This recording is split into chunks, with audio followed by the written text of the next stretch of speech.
Welcome to Chapter 7 of the Kinsmen Die podcast, home of fantasy fiction based on Norse mythology that's written and read by me, Matt Bishop.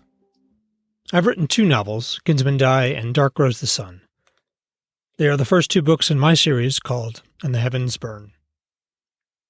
In this podcast, I read both books and, when it's finally finished, that third concluding book in the series. Right now, I'm planning to read 1 chapter per week. And my goal is to share my love of Norse mythology and, obviously, my books. I believe I've done something unique when it comes to the retelling of these old stories, because the point of view characters are the Asir themselves.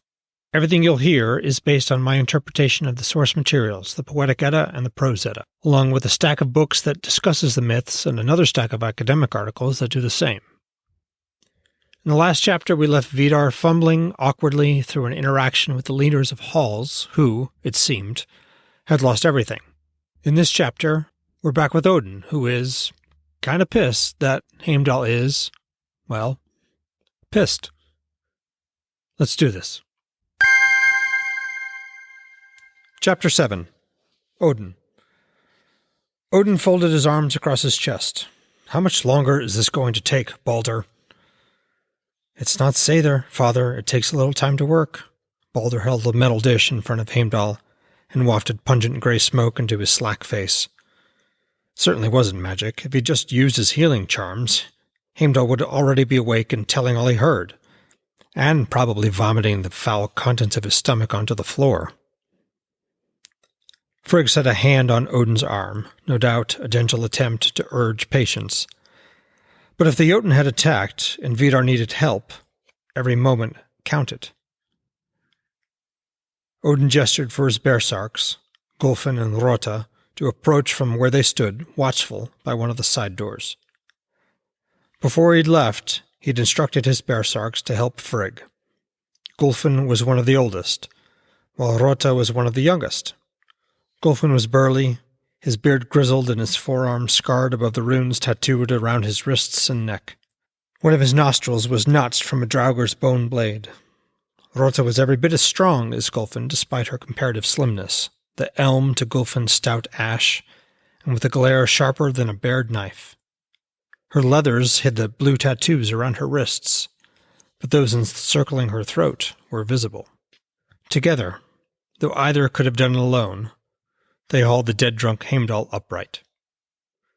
Odin tapped an impatient cadence against his left arm.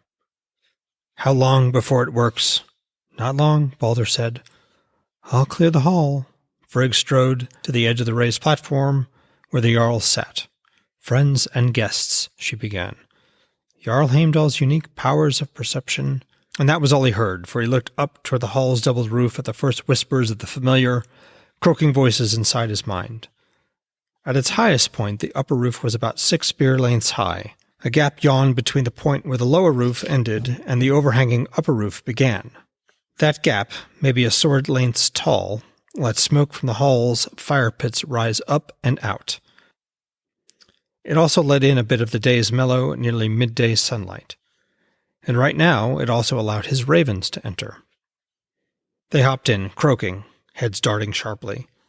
Then they dropped, wide black wings snapping out to glide past the dozens of stout, intricately carved yew pillars to the table next to Heimdall. Odin drew his sacks from the small of his back and cut long strips of meat from one of the blackened roasts set there. The ravens settled on his shoulders as he fed the meat to them, their beaks clacking in the hall's silence. Odin whispered into their minds. Fly to Vithi, swiftly. Let me know when you arrive. Loudly, they croaked their assent. Heimdall spluttered and coughed. Go now, he gestured with his chin. In a clatter of wings, the ravens launched themselves and flew out. Heimdall thrashed, his teeth bared in a golden snarl. For just a moment, the bearsarks struggled to hold him, but then the set of their shoulders changed and they pinned his arms against the table. Baldur sighed. He reached into one of the pouches at his waist, withdrew a pinch of something and ground it between his fingers under Heimdall's nose. Almost immediately, the flaxen-haired Asir relaxed. That reaction happens sometimes with that particular mix of herbs, Baldur said. He'll be more lucid in a moment. He'll feel like he ran 10 leagues, though. Odin shrugged. I just need to know what he heard. Frigg stepped up beside him again. Where did you send them? She asked, gesturing toward the roof. To Vithi. Thank you for clearing the hall.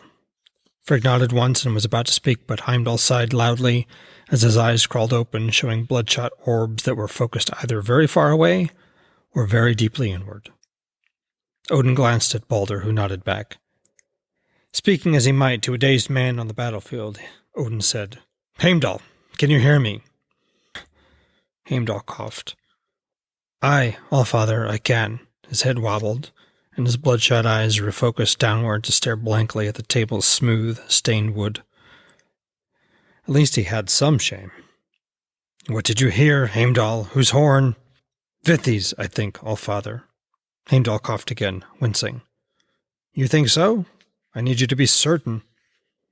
Heimdall's head fell forward, his eyes tight shut, and he doubled his fists over his ears. Help me, nephew. Please, the sounds. I can't keep them out. Balder crouched and put his hand on Heimdall's shoulder, turning him away from the table so that they faced each other. I will, Heimdall. I'll do whatever I can to help you regain the control you've lost. That Loki stole. Heimdall's voice was a low growl. What had Loki done to Heimdall? Back less than a night, and he was already regretting being away for so long. Balder pinched more herbs onto a metal plate, ground them with a pestle, and poured them into a small cup of ale. Odin frowned. More ale? No, this is beer, Balder said with a wink, offering the cup to Heimdall. Drink this, uncle. Frigg laughed and swatted Odin's arm. It was the first happy sound he'd heard her make since his return. Heimdall slurped it down, and still more of the tension drained out of his shoulders. Balder took the cup back and held it up. This amount is nothing compared to what's already in him. It'll just help get these additional herbs into him, and they'll ease the ill effects of the ones I already gave. Heimdall shifted back to the table and placed his hands flat against it as if to steady himself. I'm all right now. His voice was thick, and he looked up at Odin, his eyes red and watery. I'm sure it was Vithi's horn. Whoever sounded it called for reinforcements. Twice.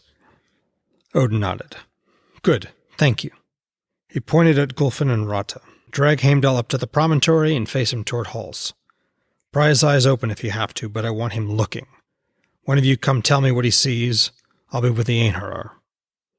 The pair of Berserks nodded. Yes, Sigfather, Rota said. And after? Where should we bring Jarl Heimdall? Odin shrugged. Throw him over the wall for all I care. Odin! Frigg exclaimed. Fine, Odin said with a shrug. Take him to his house and let him sleep it off. The Berserks hauled Heimdall to his feet, draped his arms over their shoulders, and dragged him to the nearest side door. Odin glanced at Frigg.